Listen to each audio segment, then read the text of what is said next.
Friends, welcome to Rishu creations. Friends, ఇక కథలో అయితే మనోని కూడా మహేంద్ర ఒప్పించడంతో ఇక దత్తత కోసం మనో కూడా ఒప్పుకుంటాడు. ఆ తర్వాత ఇక దేవి అని శైలేంద్ర వాళ్ళకి ఇష్టం లేకపోయినా కూడా ఇక అసలు ఇది ఎలాగైనా ఆగిపోవాలి, రిషి తిరిగి వస్తే బాగుంటుందని చెప్పి ఇష్టం లేకపోయినా వాళ్ళు కూడా ఆ దత్తత కార్యక్రమానికి అయితే వెళ్తారు. ఇక వస్తార మాత్రం మనసులో ఒకవేళ రిషి సార్ తిరిగి వస్తే రిషి సార్కి ఏం సమాధానం చెప్తారు మామయ్య గారు, రిషి సార్ దీన్ని పాజిటివ్‌గా తీసుకుంటారా అని ఆలోచిస్తూ ఉంటుంది. ఇక గుడిలో మనోని దత్తత కార్యక్రమం కోసం ఇక మహేంద్ర అన్ని ఏర్పాట్లు చేస్తాడు. అలాగే తెలిసిన వాళ్ళందరికీ ఇన్విటేషన్ ఇచ్చి అక్కడికి పిలిపిస్తాడు. ఇక వాళ్ళలో ఏంజెల్ అలాగే వాళ్ళ తాతయ్య కూడా అక్కడికైతే వచ్చేస్తారు.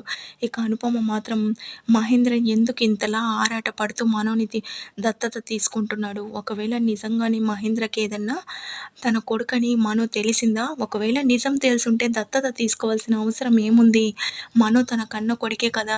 ఏంటి? ఎందుకిలా జరుగుతుందో నాకేం అర్థం కావడం లేదని టెన్షన్ పడుతూ ఉంటుంది. ఇక దత్తత స్వీకారానికైతే మొత్తం ఏర్పాట్లు చేస్తారు. ఇంకా మహేంద్ర మనోనైతే అందరికీ ఇష్టం లేకపోయినా కూడా మనోని ఇక పంతులు గారి సమక్షంలో ఇక మంత్రాలు అవి చదువుతూ తన కొడుకుగా ఇక మనోనైతే దత్తత తీసుకుంటాడు. ఆ తర్వాత దత్తత కార్యక్రమం మొత్తం పూర్తయిన తర్వాత ఎవ్వరు ఊహించని విధంగా అయితే రిషి ఒక్కసారిగా అక్కడికైతే వస్తాడు. దాంతో ఇక రిషిని చూసిన వాళ్ళందరైతే అలానే షాక్ అయి చూస్తూ ఉంటారు. ఇక అంతలో వస్తారా రిషి సార్ అంటూ పరిగెత్తుకుంటూ వెళ్తుంది. ఇక రిషి చాలా కోపంగా నన్ను మర్చిపోయావు కదా అని అంటాడు. ఇక వస్తారా ఏం మాట్లాడుతున్నారు సార్ అని అంటుంటే, ఏంటి వస్తారా నన్ను మర్చిపోయి మీరందరూ హ్యాపీగా ఉన్నారే అని అడుగుతాడు. దాంతో ఇక వస్తారా అలా మాట్లాడకండి సార్, మీరు లేకుండా మేమెలా హ్యాపీగా ఉంటాం అని అంటుంటే, ఎందుకు హ్యాపీగా లేరు? నువ్వు బాగానే ఉన్నావు, అలాగే డ్యాడ్ చూస్తే ఇక్కడ ఎవరినో కొడుకుగా దత్తత తీసుకున్నారు, ఇంకా నా అవసరం ఇక్కడ లేదేమో అని అంటాడు.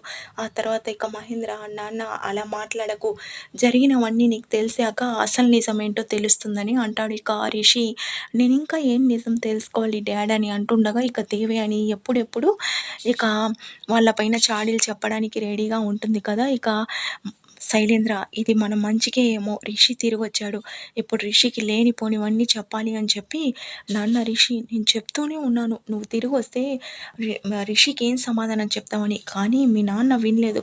చూసావు కదా మీ నాన్న కూడా నువ్వు లేవని నమ్మి ఎవరినో దారిన పోయేవాడిని దత్తత తీసుకున్నాడని చెప్తుంటే ఇక మహేంద్ర, వదిన గారు మీరు ఊరుకోండి అని అంటాడు. ఇక మహేంద్ర, నాన్న నా పైన నీకు నమ్మకం ఉంది కదా, అలాంటప్పుడు మనం ఇంటికి వెళ్ళి మాట్లాడుకుందామని అంటాడు. దాంతో ఇక రిషి కూడా సరేననైతే అంటాడు.